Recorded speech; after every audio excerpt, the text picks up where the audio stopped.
Estamos enganchados ya con Miguel Perlado, que es psicólogo clínico, psicoterapeuta, qué bárbaro esa palabra. Cuesta. Psicoterapeuta, psicoanalista, es miembro fundador de la Asociación Iberoamericana de Abuso Psicológico y es considerado uno de los mayores expertos en sectas y relaciones abusivas, tanto en España como en Latinoamérica. Es una autoridad en la materia. Miguel, gracias por aguantarnos hasta tarde, sé que debe ser como las 9:30 de la noche. Gracias por esperarnos. Bueno, correcto, gracias a ustedes por la invitación. No, nos interesaba mucho el tema, el tema de las sectas, el tema del abuso psicológico, que es obviamente el más normalizado, el que más nos cuesta ver, el que más, y seguramente el que más sufrimos, ¿no? El que sufrimos más frecuentemente. Sí, claro, cuando hablamos de abuso psicológico estamos hablando de una amplia gama de fenómenos, ¿no? Que tienen toda una traslación transversal en múltiples situaciones sociales y clínicas, desde relaciones de pareja que pueden devenir con el tiempo en relaciones de abuso, de control, hasta inclusive, ¿no? Dinámicas de grupo, organizacionales, inclusive a nivel empresarial, que pueden dañar a sus trabajadores. Entonces, entre estos dos extremos hay una amplia, digamos, variabilidad de situaciones y una gradación de intensidades, donde también encontramos, este recorte de grupos que también funcionan en nuestro tejido social, que son las sectas destructivas, que con independencia del registro doctrinal que sostengan, porque no todas ellas ni de lejos son religiosas, con independencia de ese registro doctrinal, lo que observamos es que en la práctica acaban ejerciendo grados de control coercitivo que son excesivos sobre las personas, y eso genera un daño personal, emocional, psicológico e inclusive espiritual. Miguel, acá se está comentando, y ayer leí una nota en el diario El País, o sea, no solo en la Argentina, sino, la aparición de una secta rusa en Bariloche, acá en la zona patagónica de la Argentina, liderada por un ruso, Konstantin Rurnev. No sé si leíste o te informaste sobre el tema, pero... Por supuesto, bien. Y además yo creo que es una detención bien importante. Yo de Ashram Shambhala o tiene diversos nombres, tienen, prácticamente una cincuentena de nombres asociados.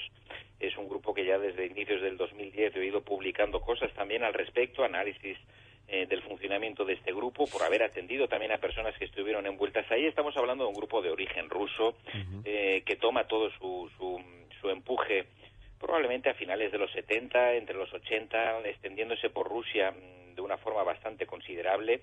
Hay que anotar que el fundador de este grupo es un licenciado, ingeniero, pero que en un momento dado de su vida sintió una revelación, una transformación, y quiso poner en marcha, ¿no?, una especie de santuario Shaolin, y a partir de ahí empezó a desarrollar toda una práctica que es lo que hoy en día conocemos como el Ashram Shambhala, que tiene múltiples ramificaciones en su práctica, que han llegado hasta Latinoamérica. Efectivamente, en Argentina nos constaba que estaban funcionando, así como también en Chile y en otros países de Latinoamérica, porque después podemos entrar a detallar más, pero entre sus actividades no solo es la propia, digamos, actividad chamánica que ellos proponen, ¿no?, o que sostienen el chamanismo siberiano, que habría mucho que decir al respecto de si es chamanismo siberiano exactamente o no, pero bajo este, digamos, amplio paraguas han desarrollado toda una serie de actividades dirigidas al empoderamiento de las mujeres, al crecimiento personal, a múltiples talleres de superación personal. Es decir, tienen muchas y muchas ramificaciones, y sí, el fundador ha sido detenido varias veces y ahora nuevamente ahí en Bariloche con varias mujeres, como es bastante habitual en este grupo. Leí que llegó a tener 20.000 seguidores en Rusia, esta secta. Y la primera pregunta que se hace es ¿cómo hacen para cooptar gente y cómo fue creciendo esto en un país comunista, ¿no? Digamos, en la ex Unión Soviética, y luego de la caída del muro en Rusia?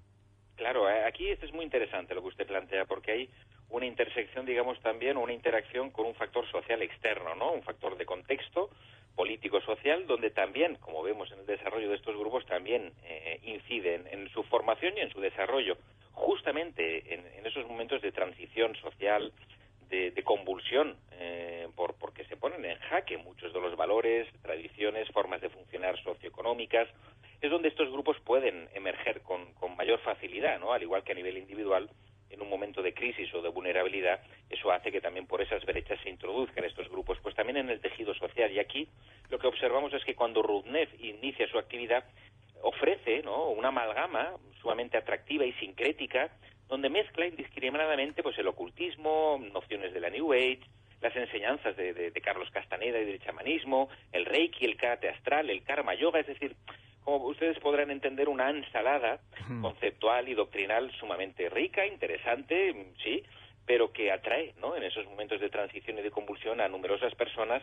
Y este es el primer reclamo seductor. Claro. El segundo movimiento tiene que ver con la maquinaria, digamos, claro, adoctrinante que maneja este grupo, que finalmente, bueno, pues retiene y controla a sus seguidoras, particularmente insertadas en la organización. El primer paso es como decías vos, es interesante, es seductor. Nos entrega algo, nos da algo, ¿no? Algo nos llevamos.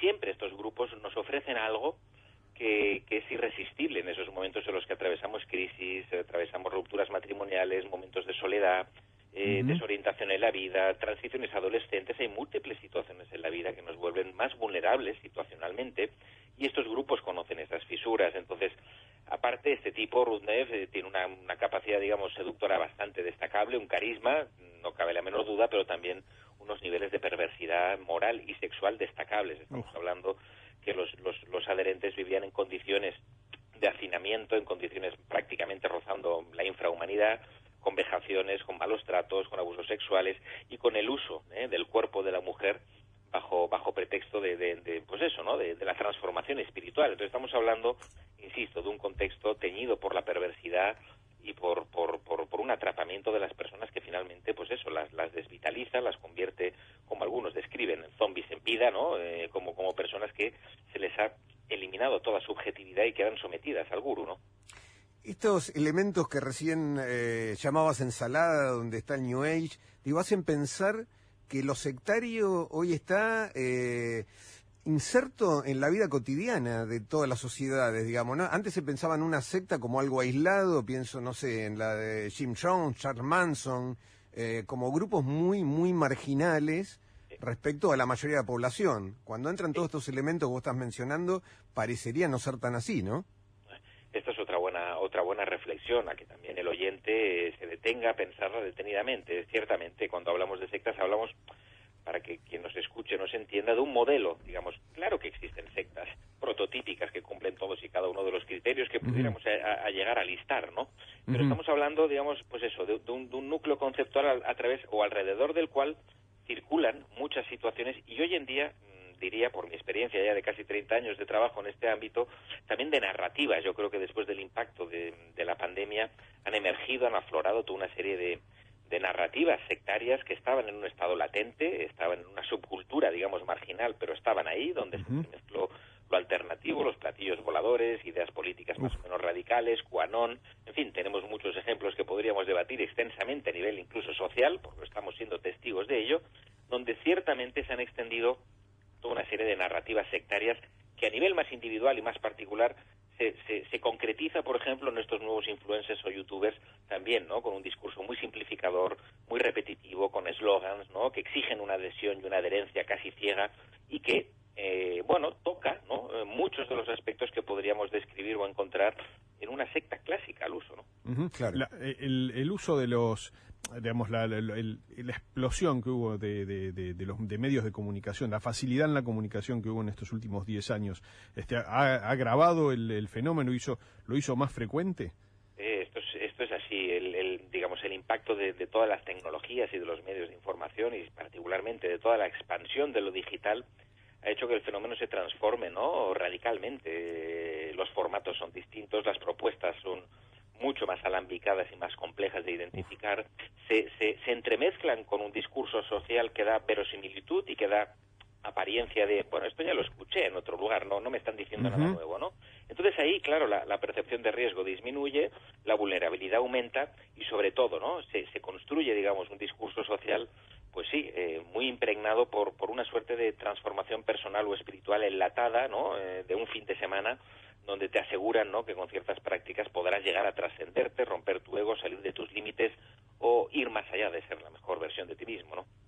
Estamos hablando con Miguel Perlado, que es psicólogo, psicoanalista, psicoterapeuta, experto en sectas. De hecho, publicó un libro que se llama Captados, las sectas, todo lo que debes saber sobre sectas, qué son, cómo funcionan y cómo ayudar. Y esta es mi pregunta, la última. ¿Cómo ayudar? ¿Cómo combatir esto? Lo primero yo diría a quien también nos escuche, no perder la cabeza, no entrar en ataque, digamos, en colapso de nervios, ¿no? Sino mantener la calma al máximo posible, educarse sobre el fenómeno, saber cómo funciona ese grupo por el cual usted está preocupado, porque hay algún familiar o alguna persona querida o su pareja o alguien que está introduciéndose ahí. No pierda la cabeza, no se precipite, no ataque frontalmente a la persona, dialogue, abra el diálogo de una forma receptiva y respetuosa. Intente situarse en el pellejo de esa otra persona para entender su perspectiva y, sobre todo, si es crítico con alguna de las cuestiones que usted puede estar observando, sea cauto y tenga tacto, en el sentido de que la persona que está siendo objeto de un proceso de influencia excesivo o perverso o sectario pierde, ¿no?, la posibilidad de ser crítico consigo mismo, pierde muchas veces la capacidad de revisar sus propios puntos de vista o de estar abierto a un diálogo más profundo y, por lo tanto, diríamos, bueno, calma y déjese ayudar también por personas o profesionales que sepan de la materia y, sobre todo, no desfallezcan, porque esto es un proceso de fondo que va a requerir un tiempo y finalmente la persona saldrá y habrá que estar ahí. Uh-huh. Hay que contar muy resumidamente que Rudnev, en el caso de Bariloche, cayó porque una chica de 22 años, acompañada por 2 mujeres, fue a una sala de hospital, embarazada, con un embarazo avanzado. Las mujeres estas parecían ejercer coerción sobre esta chica. Esta chica finalmente tuvo a la criatura, hija de Rudnev, la quiso anotar con el nombre de él, o sea, la quisieron anotar estas mujeres.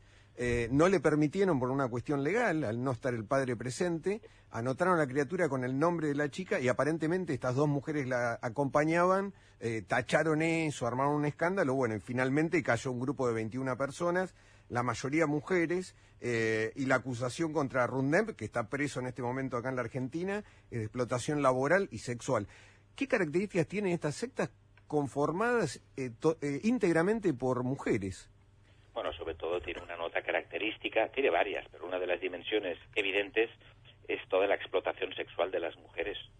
Esto es una nota distintiva, aparte luego de todos los abusos verbales, emocionales, espirituales, físicos inclusive, en fin. Entonces la mujer es un target específico para este grupo, estamos hablando de mujeres como la que fue. Y yo creo que vale la pena también mencionar que la tarea también importante que pueden hacer los médicos, por ejemplo, en la atención obstetricia o en otros sectores, digamos, de atención médica, donde a veces pueden detectarse casos así, ¿no? Y hay que ser muy sensible y ver qué está pasando. Y justamente lo que usted describía, ¿no? Esa rareza, ¿no?, en cuanto a la interacción de, pero ¿por qué está pasando con estas mujeres y esta mamá? ¿Qué está sucediendo, no? Y esto es lo que permite detectar. Entonces ahí creo que también apela un poco a eso, ¿no? A que todos, dentro de nuestros propios lugares, sean profesionales o no, podemos también, ¿no?, ayudar, digamos, a visibilizar estas situaciones. Pero insisto que una de las notas características, sin dudarlo, es toda la explotación sexual bajo el nombre, pues eso, del proyecto espiritual de este gurú, y que va más allá de una cosa más local o más circunscrita a Rusia, insisto, se ha extendido por Latinoamérica, por otros muchos países, y se están extendiendo y siguen extendiéndose por bastantes partes de Latinoamérica, con propuestas vinculadas al empoderamiento de la mujer, a prácticas ligadas incluso a ciertas empresas de superación personal, es decir, tienen habilidad también para encontrar otras personas que pueden introducirse en otros sectores de influencia para atraer personas para su grupo, ¿no? Entonces, bueno, atención, porque sí, se ha desarticulado un grupo de bastante calado y de bastante penetración. Uh-huh. O sea, que ahí, mientras hablabas, pensaba en lo difícil que suele ser y en la relación que hay también con los casos por ahí individuales, en los que entramos en relaciones donde hay abusos de tipo psicológico y en general la víctima niega, no termina de ser del todo consciente de lo que le está pasando. ¿Cómo se trabaja contra ese mecanismo? Porque recién hablábamos un poquito, bueno, yo me doy cuenta que tengo un amigo, me doy cuenta que tengo a alguien cerca, pero y lo quiero ayudar, pero es muy difícil ayudar a alguien que no cree tener un problema o que no es consciente de tenerlo. Totalmente, porque la persona que está inmersa en esa situación cambia su percepción de la realidad. Es decir, lo que uno debe entender es que cambia completamente la manera en que percibe e interpreta la realidad. Uh-huh. Entonces, no me golpeó, es que quiere mi bien. No, es que no me vulneró, ni me abusó verbalmente, ni me insultó. Me lo decía para que yo aprenda.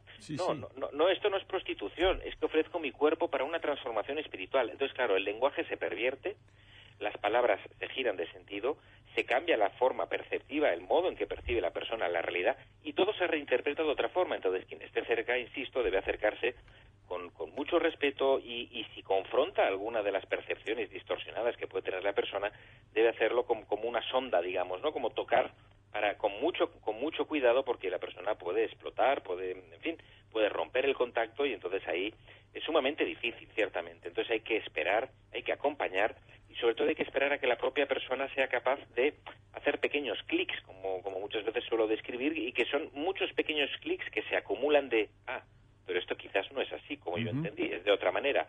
Quizá mi amiga tuvo razón cuando me dijo esto de él o de ella. Claro. Entonces, esas pequeñas tomas de conciencia, esos pequeños insights, esos pequeños clics, van acumulándose progresivamente hasta que la persona está algo más receptiva a escuchar a alguien de fuera que puede decirle, oye, ¿por qué no revisamos esta situación? ¿Por qué no te das un tiempo para revisar esto, no? Y a partir de ahí puede venir un proceso de recuperación y de salida, claro. A nosotros nos da la impresión de que estamos ante un fenómeno aislado. Pues justamente yo creo que por el mismo motivo, por la misma, porque nos horroriza en general todo lo que no podemos controlar o lo que tenemos la sensación de que nos puede llegar sin que nos demos cuenta. Eso creo que es una de las cosas que hacemos seguido. Pero se trata de un fenómeno frecuente, tenemos esa sensación de que no, que es una cosa que pasó, esto pasó en Bariloche, listo, ya está, no va a pasar más. Justamente, esto que usted dice, no, bueno, esto pasó en Bariloche, no, pero pasó en Bariloche, pasó en Mar de Plata. Están locos, o son tarados, o están locos. Estos son los estereotipos habituales, eso. ¿no? Bueno, ya se sabe, pues están tarados, ya les gusta claro. eso, es que les va ese riesgo, sí. Bueno, son personas que no tienen estudios, bueno, o quizás le pasa a alguien y bien lejos, pero aquí, al lado mío de mi casa nunca podría pasar. Si pasara aquí, yo me daría cuenta, porque yo no soy tonto, y a mí no me toman el pelo. Entonces, claro, pensamos que esto es como una estafa, como si fuera un trilero, como si fuera, a ver si adivina usted dónde está la bolita, ¿no? Que le hago la estafa. No, esto es más complejo, esto es que penetran en tu conciencia. Claro. Es que como sucede algo similar al abuso espiritual. Es decir, penetran dentro tuyo, en tu identidad, en tu conciencia, en tu forma de, como decía antes, de percibir y de sentir, y por lo tanto cambia todo, ¿no? Entonces, no es mucho más frecuente de lo que pensamos. Estamos hablando de un fenómeno que ciertamente no es fácil establecer las cifras de impacto que tienen o de prevalencia. En Europa se habla en torno al 1%, pero seguramente es una cifra a la baja de un 1% de la población que ha podido estar en algún momento de sus vidas afectada. En Latinoamérica seguramente sería una cifra algo superior. Debe ser superior.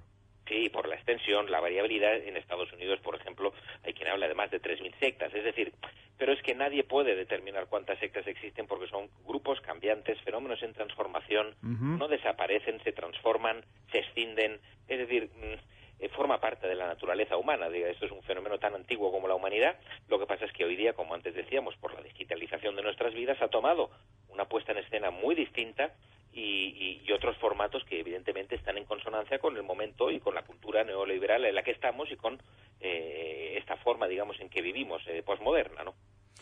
Miguel, ¿cómo solés abordar, imagino que será muy variable esto, pero digo, ¿cómo solés abordar en consultorio estos casos? ¿A través de terapias comunes, especiales, individuales, comunes, familiares? Sí. No son comunes, no. Trabajo mucho yo trabajo mucho en red, en el sentido de trabajar con familiares y con amigos, ¿no? Para tejer una red de relación que nos permita acercarnos, ¿no?, a la persona, y esta es una modalidad de intervención, ¿no? Es decir, trabajo con las familias, con los amigos, ¿no?, inclusive a veces con los profesionales, para ir armando una red que nos permita abrir vías de comunicación con el adepto y, por lo tanto, encontrarnos con él, en el mejor de los casos, para armar un diálogo profundo que le permita reevaluar su vinculación. Esto es lo que se conoce como intervenciones en activo o intervenciones con miembros que todavía están en activo. Esto es una modalidad de trabajo en la que yo me he especializado y eso implica, pues eso, moverse de un lugar a otro. A veces he tenido que moverme a Argentina o a otros lugares para hacer este tipo de intervenciones y ayudar a una extracción de la persona. En el común de las situaciones, pues bueno, es el trabajo con las familias que permite que finalmente la persona, esperando a que salga, solicite ayuda psicoterapéutica. Esto es otra manera, digamos, de abordaje también, ¿no? Es decir, que pueden haber distintas maneras y muchas veces combino, ¿no? Y con otros colegas con los que trabajo combinamos, ¿no? Lo que son estrategias de abordaje familiar con estrategias individuales donde deben ir de la mano, porque son fenómenos que tocan, ¿no? Con temas sociales, temas personales, clínicos, entonces, y son de alta complejidad. Entonces se requiere una participación de muchos agentes, a veces incluso me ayudo también de profesionales del ámbito, por ejemplo, de la religión o de la espiritualidad, ¿no? Cuando hay que abordar determinadas cuestiones de mayor calado en ese ámbito, donde puede ser necesario un interlocutor, digamos, ¿no?